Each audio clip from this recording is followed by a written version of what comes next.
c'est une partie d'un cours, donc toujours le même cours CSS, apprendre CSS de zéro, de la chaîne From Scratch Développement Web. Et là, c'était le chapitre Positioning, donc le positionnement. Donc ça, c'est ce qu'on a fait. Donc, bon, on va voir petit à petit ce qu'on a fait et les notes qu'on a prises. Donc, alors, en HTML, on a commencé à aller dans le main et donc on a mis les divs. Donc, dans les premières vidéos de la playlist Mes premiers pas, on avait vu tout ce qui était div et avec ID, etc. Mais on n'avait pas vu le positionnement. C'était pour structurer la page. Voilà, c'était mettre des boîtes dans des boîtes, etc. Donc là, dans le main, on a fait une div. Donc au cas où il y a d'autres divs, on a spécifié que c'était la classe positioning. Et donc dans le CSS, on a mis point positioning. Voilà. Car quand c'est des divs, on met point. Donc si j'avais appelé classe, je sais pas, XXL, bah j'aurais mis point XXL, voilà, bref. On a compris. Et plus tard, on verra que pour les ID, c'est le hashtag. Mais on y va petit à petit. Donc, j'avais fait ma div, j'avais fait ma classe positioning. On a mis un H2, donc qui est là. Et puis on a mis 3 spans, donc 1, 2 et 3. Ensuite, donc dans le CSS, donc positioning, on a mis border, padding, merging top, border, radius, etc. Donc ça, c'est le petit encadré. Voilà, c'est de ça qu'on parle. Donc voilà, donc la bordure, c'est 2 pixels. Si je mets 20 pixels, ça va être beaucoup plus gros. Voilà, si je mets 200 pixels, voilà, c'est bon. Ça, c'est un petit peu... Là, c'est plus trop une bordure. Mais voilà. Là, on voit bien la différence. Le padding, donc voilà, c'est par rapport à... Voilà, margin top. Donc là, c'est la marge du dessus. Donc plus je l'agrandis et plus on descend par rapport au haut de mon main. Border radius, donc c'est pour, vous savez, à la base c'est carré, donc c'est pour arrondir. Donc là, on arrondit encore plus. Voilà, là j'ai mis 100 pixels, ça arrondit encore plus.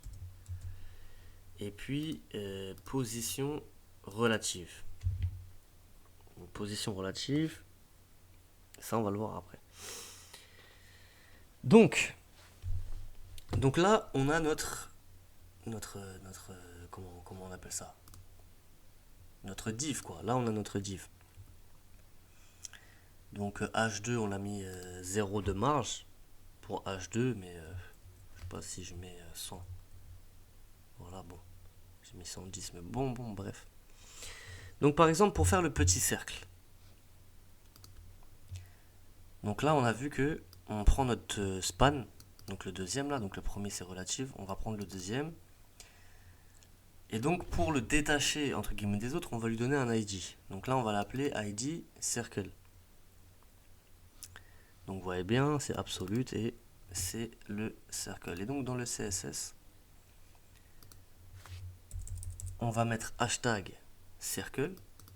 On va lui donner une hauteur, une largeur. Donc là on a mis 60, mais voilà, si on met 160 et 160, voilà. On voit la différence. Hop. C'était un peu long ce chapitre, hein, je vous cache pas, c'était un petit peu éprouvant.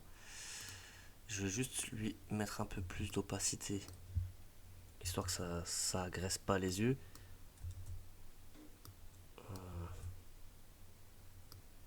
Un petit rouge foncé, allez, c'est bon, ça va le faire. Bon. Ensuite, donc background, c'est la couleur, etc. Padding, donc voilà, bon, là j'ai un petit peu... Par exemple, si je mets 10 pixels, voilà. Après, c'est des choses qu'on a déjà vues, donc je sais pas si c'est bon que je les... Bon, l'essentiel. Voilà comment on crée un cercle. Et ça, c'est toutes les données pour le positionner où l'on veut. Donc là, par rapport au top. Ah oui, donc là, on a mis position absolue. Bah attends. Hop. Donc en fait, comment dirais-je? Dans le CSS, vous voyez que là, dans positioning, on a mis position relative. Si je le retire, vous allez voir que mon cercle, il va aller en dehors de la div, quoi, en dehors de mon point positioning. Donc là, il va aller en haut à droite, en haut à gauche, ça dépend. Là, je lui ai mis top moins 10 pixels et right 200 pixels. Donc il est à 200 pixels de la droite. Il est à 200 pixels de la droite et à moins 10 du haut. C'est pour ça que là, on voit pas une partie. Par exemple, si je mettais 10 pixels et je sais pas 100 pixels de la droite, hop, il se décale. Il se décale ici. Et donc pour qu'il ait un parent, parce que par rapport à la vidéo, donc le gars nous dit que ça peut poser des problèmes. Voilà, que ce n'est pas une bonne pratique de faire ça comme ça. Sauf si on veut que notre élément il ne bouge plus jamais, ça veut dire là je le laisse en haut à droite, ça bouge plus. Mais la bonne pratique, donc on va faire en sorte que l'élément il ait un parent. Et donc pour qu'il ait un parent, on va dans positioning, on met position relative, et donc là le parent de cet élément là, de circle, ce sera positioning, voilà. Et donc si je... Oh là, qu'est-ce que j'ai fait? Attendez, hop, commande S, voilà. Et donc là il revient dans son parent. En fait, à expliquer c'est très compliqué. Enfin, en tout cas pour moi, j'ai l'impression que c'est compliqué. Même pour lui, j'ai eu l'impression que c'était compliqué. Mais en réalité, dans les faits, dans la pratique, il n'y a rien de plus simple en fait. Une fois qu'on a fait ça, en fait, on le place où on veut. C'est pas compliqué du tout. Donc là, je sais pas, right, j'ai mis 100. Ben, allez, je mets 300. Il va être plus vers le centre. Et puis voilà, c'est tout. Une autre chose intéressante, je vais essayer d'aller vite. Une autre chose intéressante, c'est que vous voyez que là, mon rectangle, donc là, ce qu'on a fait pour le cercle, en fait, on a fait exactement la même chose pour le rectangle. Dans le HTML, on a mis ID rectangle. Donc là, on a eu notre rectangle. On lui a donné une hauteur, on lui a donné une largeur, on lui a donné une couleur, on lui a donné voilà, padding, position absolue, etc. Par exemple, à left, on a mis 50%. Attendez, on va voir là. Donc pour transform, là on a mis translate x et translate y. On aurait pu mettre translate entre parenthèses moins 50, moins 50. Vu que le rectangle a un absolu de 50%, il restera toujours centré. Donc c'est à dire que là, attendez, je vais lui mettre, on va le mettre un peu plus grand pour qu'on le voit bien. Donc là le rectangle vert. Si je, qu'importe comment je mets ma page, il restera toujours au milieu. Il restera toujours centré par rapport à la page. Voilà, c'est ça que ça veut dire. Et la deuxième chose intéressante, c'est que vous voyez qu'il est prioritaire par rapport au cercle rouge. Il passe devant le cercle rouge. Et donc ça, donc comme on a vu ici, le cercle sera devant son parent et donc le rectangle devant le cercle. Parce qu'en fait, là on a fait le parent. Comme le cercle on l'a fait après, donc le cercle il est devant, et comme on a fait le rectangle après. Et si après je refais un autre span avec je sais pas autre chose, bah, il sera devant eux. Donc, pour que le cercle soit devant le rectangle, pour que là le rouge soit devant, donc on va faire un Z index. Donc là par exemple, j'ai mis Z index 2, mais normalement il est à 0, de base il est à 0, c'était... Voilà. Et là si je sauvegarde, le cercle rouge passe devant le rectangle bleu. Donc voilà, voilà à peu près on va le laisser derrière. Donc voilà à peu près. Donc à expliquer là, je conçois que c'est du n'importe quoi.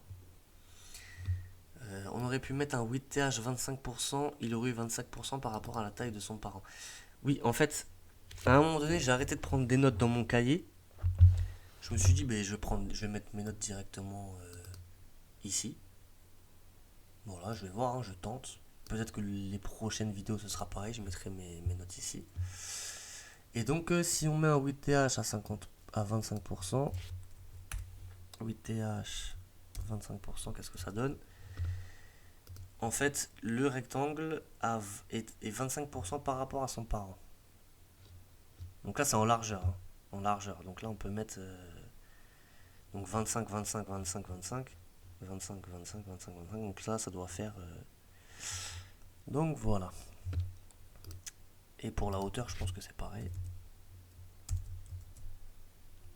Ouais. Donc voilà. Donc c'était intéressant. C'était intéressant. Après, est-ce que j'ai oublié quelque chose? Est-ce que j'ai oublié quelque chose? Ah oui, dernière chose, chose que je n'ai pas faite en plus. Donc, après, donc c'est un site, ou plutôt un site internet, ou plutôt c'est une application à télécharger, on va dire. Vas-y mon ami. Donc il faut aller chercher Ruler, Measurement. Donc lui il l'a fait sur Google Chrome. Donc en gros, voilà, il avait téléchargé cela.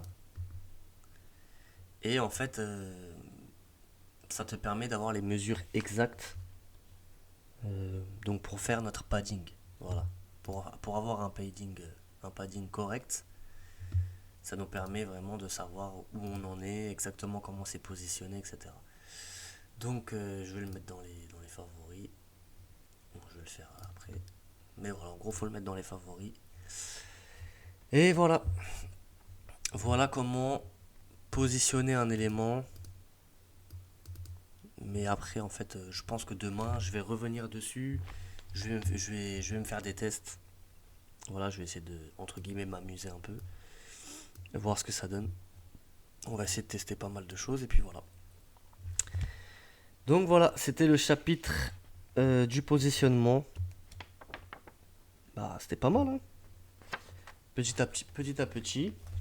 Et puis voilà. Bon week-end à tous. Ciao.